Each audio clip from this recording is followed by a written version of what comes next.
Living with migraine is a family disease. As they have grown and my advocacy has grown, I have modeled and shown for my children that I do have this disease and this is what I'm doing about it.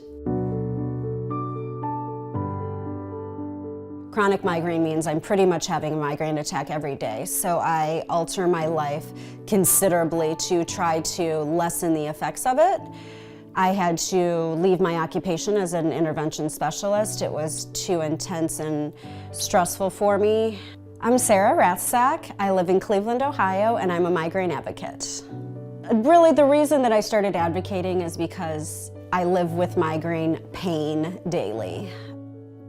I don't know how to describe the mental anguish that it has on having no light at the end of the tunnel, unfortunately, for me. And it's something I've always lived with, and you would think it's something you get used to, but you don't get used to head pain, and you don't get used to throwing up from nausea or dizziness or any of these other things. But the amount of people that live like I do also live with depression and anxiety due to those things. And it's something that needs to be talked about and something that needs to be destigmatized along with migraine, because they go together, and you can't live a happy life when you're upstairs in pain in your dark room.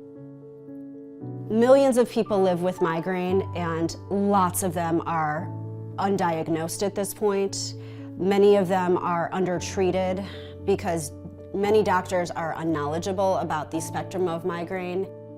Through my blog, My Migraine Life, I wanted to be sharing my stories, but I also wanted to get involved with migraine organizations and see kind of where I fit in that realm. And I found Miles for Migraine. I went to my first walk-run event and I was just hooked on advocacy. It filled my body to the point that I was like, this is where I belong and what can I do to help more? Currently, I am volunteering for a program called Migraine at School. And this is a new program that came out that has posters and infographics and all sorts of information to help the schools, because I have seen the spectrum of living with it as a child, living with it as a teacher, and the Migraine at School program is there to help kids. So I think the more resources that we can build for everyone, the more answers and support we can have for not only a child with migraine, but their entire family.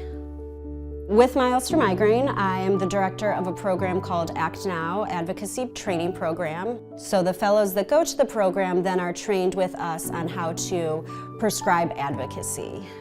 Last year, I completed the Act Now Fellowship Program with Miles for Migraine, which is a nonprofit organization really centered around transforming the lives and providing support groups for patients, but also bringing physicians and providers outside of the clinical setting to really work together to advocate on a national setting. I first met Dr. Seneja through the Miles for Migraine Act Now program. She was a fellow at the time at the Cleveland Clinic.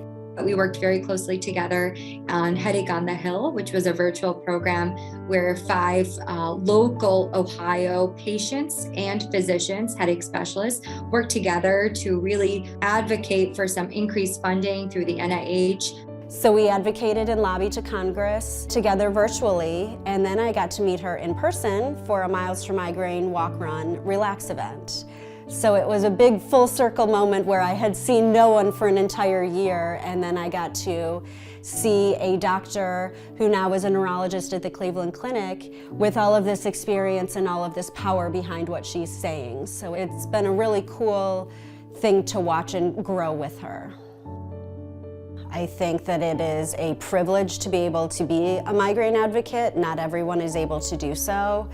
And being able to do it now professionally feels exciting. It really is a match to my personality.